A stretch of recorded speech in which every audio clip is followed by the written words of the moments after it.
So it but what helped me move forward in that particular situation was I knowing that I'm going to face a lot of crap. I'm going to be seen in certain ways. I'm going to be judged. I was really afraid of being shamed and judged too, but that was also within myself. But I was like, I am not letting up on this. This is not right. Something has to change. And if I have to be the voice for it, I'm going to. I'm going to stand next to every single person that have also been through this, and I'm going to advocate for them. But at the end of the day, my children will know that no matter what, I fought for them. I didn't abandon them. I didn't disappear on them. I didn't take any sides. I chose them and what was in their best interest. So that's kind of my story of like, how I confronted fear and just chose to move on, even when I was afraid. So it didn't stop me. It ended up like, just propelling me to keep going because I'm a mama bear and I was fighting for my children and I was gonna fight for them until no matter what, until my dying breath even. And I'd still do that. And I think most parents would still do that. So I share that long-winded story because I want to know like, what was a turning point in your guys' life where and what helped you move forward even when you were afraid?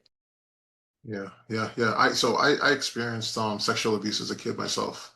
Um and it was my sister, who was my younger sister or youngest sister, she also experienced it. And it happened, it happened like right there, right?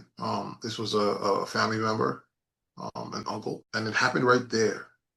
And I only learned of it probably when I was going to college, and it baffled me that it happened right there, and I didn't know. But the thing was, I like I couldn't have known, like I wouldn't have understood it. One, because I was a kid, but then two, I was dealing with my own abuse, and I didn't have answers. So in speaking to like my mother, wanting to speak to somebody about it, like it was so hushed that I didn't really understand what was going on. So there was so much confusion going on, right? I purposed in myself, like I promised myself that when I get older, um, I was going to avenge my sister's abuse, or yeah, avenge that whole situation. But as a mature adult, I realized like that's not the way. This person ultimately died. Okay. Um, but then I purposed in my heart also that I was going to be as big and as bad, as muscular, or as secured as I possibly could be for whomever female comes into my life thereafter. God ended up granting me two daughters, my wife, and then my mother-in-law was living with us for a period of time. So I have all this estrogen around me, and I have all this opportunity to go to the gym and be as big as I want to be and carry as many weapons as I want to carry, right? Because in my mindset, I am to be the protector. But then even that carried its own weight, right?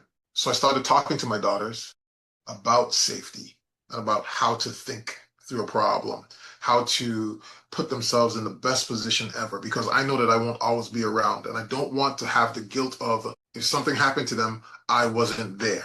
So how can I make myself present without being physically there?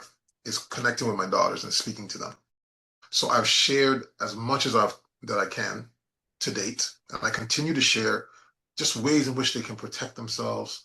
Even when we go out as a family, I test them by saying, "Hey, did you notice that? Like, what did you see? What did you notice while we were out?" And I want them to pinpoint things. And if they didn't pinpoint anything, okay, that's the point in which we'll work on. So that they're always keeping their eyes open. They're always analyzing the situation so that they are aware, because I never want to experience that again. And I don't want to go to jail. And I'll leave I it don't there. want you to go to jail either, I don't please. want to go to jail. I don't think your So, daughter wants you to go to jail. right. But keeping in mind too, Laziena, that fear that they may have Yes. also keep them quiet. True. Good Mhm. point. So we've talked about that also because I don't want them to think, if somebody says, if you ever tell your parents, I'll hurt them, or Yeah. let daddy and mommy deal with that. Yeah. Okay, let us deal with that, right? So I pray that they actually believe those words that I say when I say, let us deal with that. Tell us, please tell us. Because I don't want them to have to go through what my sister's gone through, or even what I've gone through, or my brothers. I mean, we've all experienced something. So that's my compliment to your story. That's how I'm working to it. Thank you for letting me witness you.